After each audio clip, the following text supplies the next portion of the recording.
আমি এখন একটা আনারস কেটে নিলাম, আপনাদেরকে এখন দেখাবো আনারস আর দুধ মিশালে নাকি বিষ হয়ে যায়। তো একটু ট্রাই করবো আজকে, সবাই সাথে থাকবেন।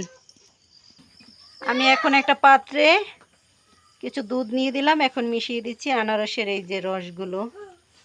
দেখি এটা নাকি বিষ হয়ে যায়।